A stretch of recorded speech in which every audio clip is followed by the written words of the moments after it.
our good friends. DoubleVerify is our oldest partner of the summit. So I always like to make mention of that because that's important. And they've been a really strong partner for us, and we're grateful to them.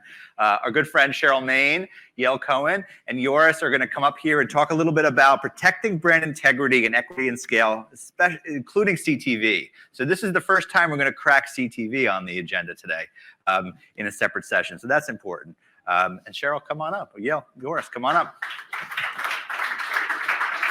Are you staying? What? No. Okay. Do you need a clicker? No. I don't think so. We're talking. Then I'm out of your way. Yeah, good.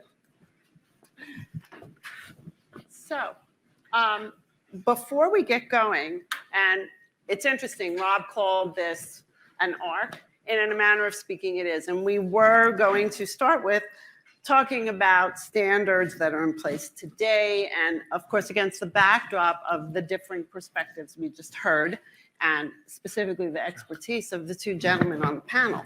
So before I get into how Publicis and Yale look at brand safety and suitability standards, DV gave us a really good data point. And as a person, there go my glasses, as a person who really, really loves news, I found this to be particularly interesting.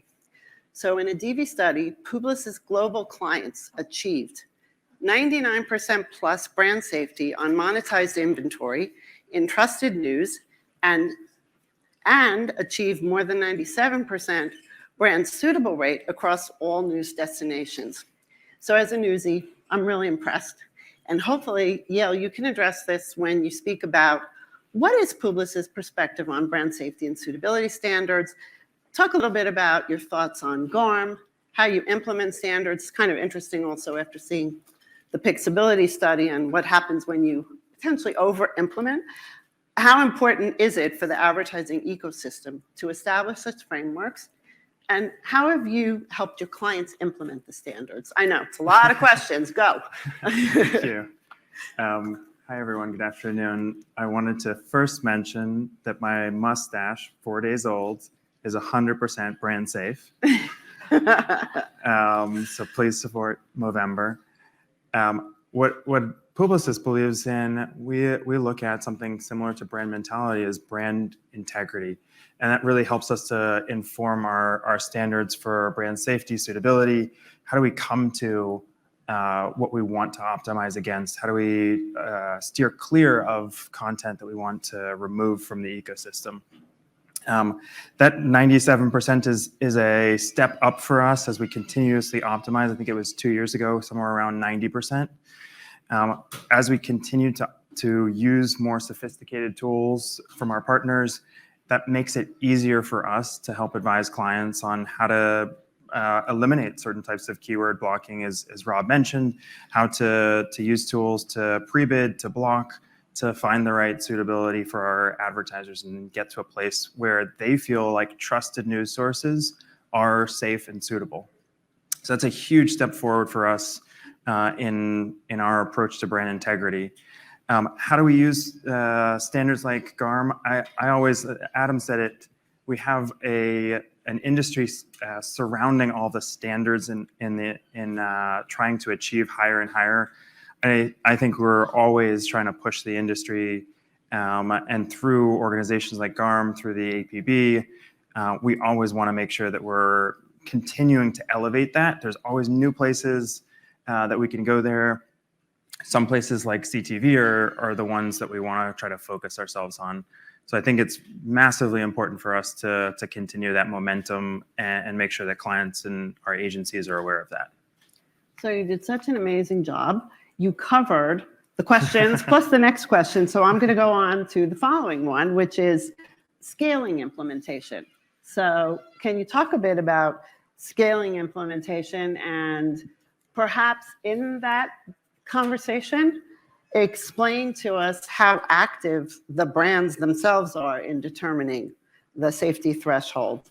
And we started talking about news, so there are nuances in very fast-changing environments like news, so scaling, brands' involvement, and the speed of light, so to speak. Client governance, around all these standards, not the most fun topic, but definitely the most important topic to make sure that you're doing that and then balance that with performance issues. So I think it's in Publicis, we look at a global local framework to help our clients understand what they need in certain global standards and then drill down into local markets to how they can actually achieve that and scale it.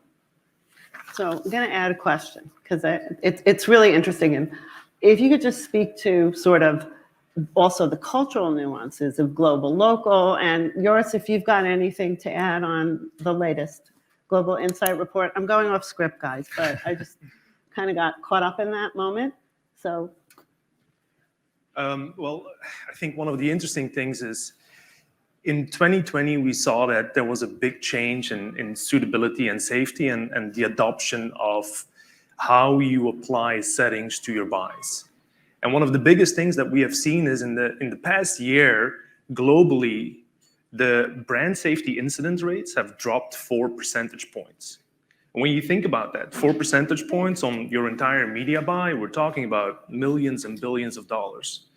And I think there's two reasons why that is happening. I think on the one hand, when you think about GARM, when you think about APB, the fact that people can distinguish between what is safe and what is suitable, it makes it an easier conversation to have.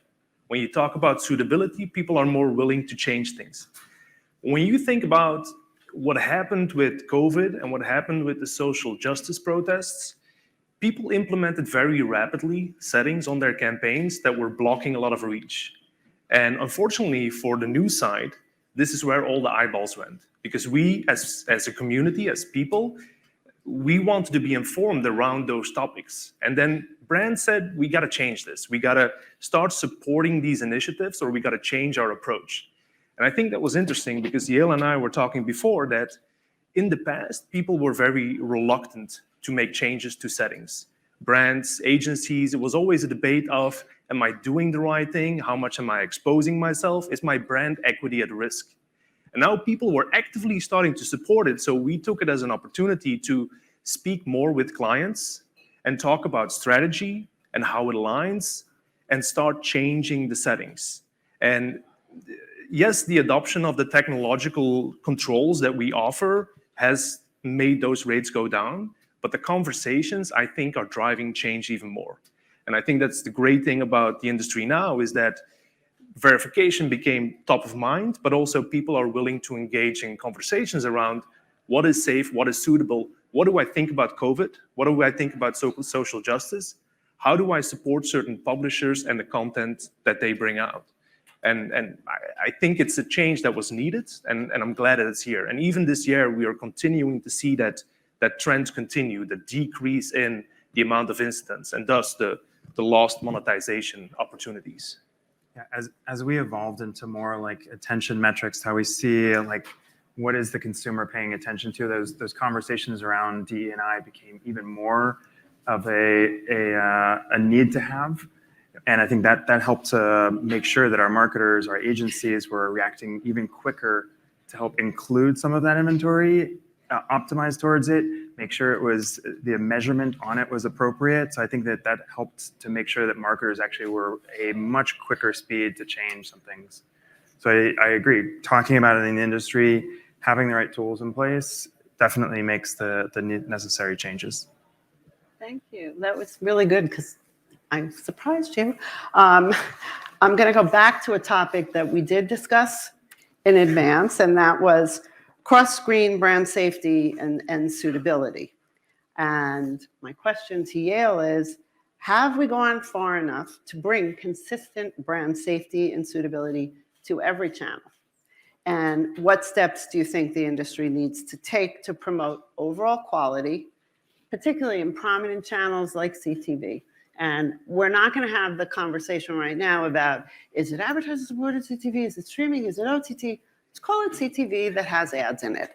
So what are your thoughts about steps that we should be taking, and have we gone far enough going cross-screen? I don't think we've gone far enough. There's a need to become even more granular with measurement. There's properties and publishers who are hesitant based on some of privacy restrictions. I know in conversation with DV and other partners, there's the opportunity for us to use our partnerships as clean rooms to help have a place where they can score inventory for brand safety, for suitability in a way that can be more transparent to the industry. I think that's something that can be done not just in CTV, but other elements. If you think about where we're going in terms of like the metaverse, how do you become even better about that? Because that's a scary area for myself in terms of like what's going to happen, how are we going to measure that, what kind of standards are being applied there. And I think if you look at CTV specifically, we can go much further in there. And Joris, my question to you along these lines is, as a independent third-party measurement company, what are some of the steps that you're taking to ensure proper measurement by third parties when you're looking at brand safety and suitability across all screens? Essentially, what we're being asked by all of our clients is, you want that same yardstick approach. And even if something is a walled garden environment, you still want to have parity in measurement. You want to get the same insights. You want to understand, is this platform that is walled delivering on my expectations the same way that somebody else is? Can I hold everybody to the same standards? And the answer, unfortunately, is no. Today, you cannot. There are different standards that are being applied, but that doesn't mean that that is where we're going to be in the future. And I think in the previous conversation, it was mentioned as well that 4 years ago, there was nothing in certain walled garden environments. Certain things happened and people were exposed, and all of a sudden change was being driven forward. So the question is not, where are we standing today in our industry? The question is, where do we want to be? Where do advertisers want to be? Where do publishers want to be? And how do we want to analyze the real quality of the performance of our buys? How do we protect ourselves, but we maximize scale?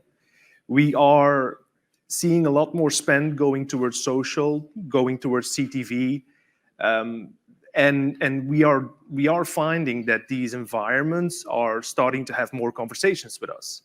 For example, Twitter opened up saying, we want to tackle the UGC environment. We want to understand how to tackle in-feed and how to make sure that things are safe and suitable in there. We have had ideas since 2013 on how to tackle this, but nobody actually wanted to move forward with it. Now we're actively having conversations with multiple of these platforms. And what we're hearing from publishers is that they like this change because it brings that kind of parity that they've always wanted. I remember in early conversations in the APB framework, that was one of the things that was being brought up, is how do we create that parity?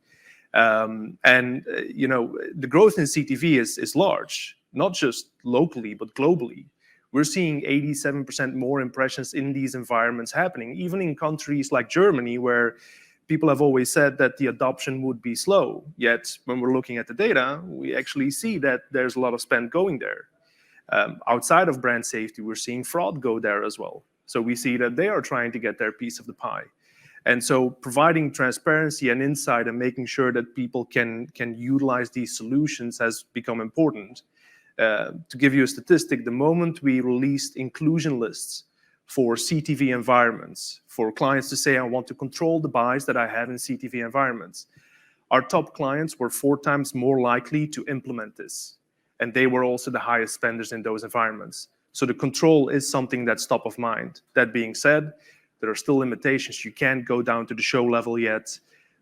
Some are technical limitations, some are business limitations, you know, whatever it may be, but there's still another level that we should go in order to tackle that. But there is a lot of progress being made, and there is adoption being made. So I want to connect, again, I'm going off script, sorry. Just a few dots here, because I think it's interesting that clean rooms are coming into the conversation, and I kind of want to get more perspective, Yale.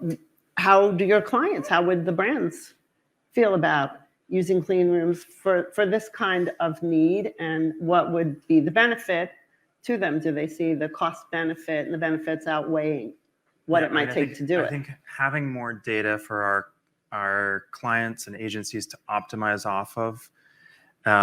What the hesitancy is at the show level where they have a contract with that creator or that network, and making sure that that's blinded because they don't want to cannibalize a direct relationship. So the concept of a clean room or some type of data match on the verification side helps to eliminate those barriers where they can share the contextual alignment with the agency, with the advertiser, that actually helps to empower even smarter decisioning. And I think that eliminates a lot of our advertisers' privacy concerns. Now, getting beyond that, getting to a place where it isn't necessarily a business decision, it's actually a technology, and you start to implement that, I think that's some of the challenges that we continue to face. And I'm going to tie a little bit of the foreshadowing around the walled gardens into some of the stuff we talked about ahead of time. So with the rise of ad-supported connected TV, are we also bringing new walled gardens into the digital media ecosystem? And in that conversation, one of my latest faves, SSAI, and what it means for walled gardens, for transparency, for measurement. And Yale, why don't you start with that one? I think that some of the partners in the connected TV space have chosen a walled garden approach versus an open approach. That helps them to control the data flow for what they see, not only in connected TV, but also within a linear feed as well. We are moving towards more everything being addressable anyways. So it becomes more important for more transparency, more access to different types of data. If you think about how we make decisions around brand integrity, having that transparency, having the ability to create an audience that is more inclusive is just very important to not only our agencies, but our clients. It's a constant give and take in terms of what we push for. And Joris, on the innovation front, so given that some new walled gardens are cropping up, what are some of the innovations that DV has already undertaken to be able to see inside and do measurement correctly? It started in 2018 when we really started to develop solutions to cover CTV. The first thing that we brought out was earlier last year, where we didn't want to have an approach where you need to integrate with every single walled garden environment. It's much easier, especially from a media buying perspective. If you can just use one single piece of technology, you apply it to your buy, whatever the user is using, you want to get some sort of measurement. So instead, we started looking at a certification process, especially to get a viewability proxy. CTV is a very expensive medium to go to. It's expensive to buy there, but it's a simplified medium from a technological perspective when you think about the vast type inventory that you get. So how do you get all the layers of insight that you need as a buyer to understand, is this CTV environment giving me, one, the user that I need, and two, am I connecting with them? Is a user present? Can I see if I'm in the right environment? Because I'm paying a lot of money for this. I need to know what is happening with my money. And that viewability proxy was, it's a certification process, was one of the first things that we brought out. And similar to how mobile in-app inventory went, we started layering on top of that. So fraud, viewability proxy, then you go into app insights. Where am I delivering? You create inclusion, exclusion lists. We have the App Store categories available. And we brought something out earlier this year, which saw a huge adoption. You can't block in CTV environments. The media is not rich enough for that. But you do want to prevent an ad from serving in the case that it's ending up in the wrong environment and you know that it's going to be a violation or a risk for your brand. So how do you offer protection there? After a bid is made, or even when you do a direct buy, when you don't even have bid data to make decisions. So we developed something that's called video filtration. It does exactly the same thing as blocking does from a client perspective, from a brand perspective. From a publisher perspective, it's actually more interesting because in the case that the player is set up correctly, they can remonetize this inventory. But then when you think about it further, you offer protection now because you have a viewability proxy, you have insights into where you're serving, and you can protect. App categories, app age ratings, something that we're incorporating. We're actively working on incorporating the floor and the other categories that we offer to make sure that the parity can be provided that we talked about earlier. And hopefully once that's in place, we will have the full comparison and that same yardstick approach across CTV as we do elsewhere. So I want to leave some time for questions, but can't close without thinking about, after hearing about innovation and all this stuff that's going on, thinking about 2022. So we know we've learned a lot in the age of COVID about how well predictions can work and what happens in an unpredictable world. So assuming that you can say a few things about what do you think is going to be the biggest focus for advertisers in 2022, please tell us your thoughts. Either one. You want to go first? Or want me to go first? Sure. I think that advertisers and agencies will continue to evolve to talk through the attention economy. How do you try to match verification metrics where it is the opportunity to see for a human to see and engage with an ad, with how much time, what actually takes to resonate with that individual? I think when we think about brand integrity, it's what is the consumer expecting from advertising? And that really just continues the conversation of what is that attention that is right and resonates with the consumer. So I see that as being a continued and a really hot topic for a lot of our advertisers. Yeah, I would 100% agree. I think from our side, we're being asked a lot, once you understand where my impressions are serving, you know it's the environment that I want to be in as a brand. Can you now tell me, exposure is great, how long was it in view and everything else? I need to know as a brand, was a user present? Did they interact with my ad? Was it meaningful to the user that I serve there? Because I'm doing all this work in order to make sure that I'm serving the ad in the right place, according to my brand's guidelines. But am I actually getting their attention? Are they interacting with my ads? And can you tell me if people are interacting with my ads in the right environments versus the wrong environments? So we released this solution called Authentic Performance on attention metrics earlier this year, and we're starting to see more and more questions coming up on that, especially with cookie deprecation coming up, IDFA regulations, more privacy restrictions. It's something that becomes top of mind, and it's data that can be added to multi-touch attribution models and other things that clients have been asking for. Thank you very much. Do we have 5 minutes? 2 minutes. Who's got a question?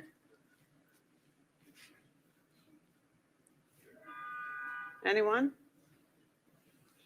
It's hard to see. There's one right here. Where's the question? He's getting Okay, great. So you just mentioned something that I think is interesting in terms of multi-touch attribution, but you also mentioned privacy. How do you guys make that work, or how are clients working around? You could go either way, right? Tech side or a agency. whole new panel for that one. No, I mean, I think especially when you're trying to look at across multiple walled gardens, across different types of environments, especially across, even if it's CTV, taking different types of contextual signals, matching those to what type of audience is actually looking at those, looking at that across different elements. I think that will actually be a massive improvement. When you think about all the cookieless and the loss of attribution signals, we'll have to still, model some of that or use other identifiers to help us in that pathway. But I don't think that's the answer that from a really in-depth discussion that you're looking for. 30 seconds. Come on. Commercial unit. Question? Nope. Okay. Thank you. Thank you. Thank you.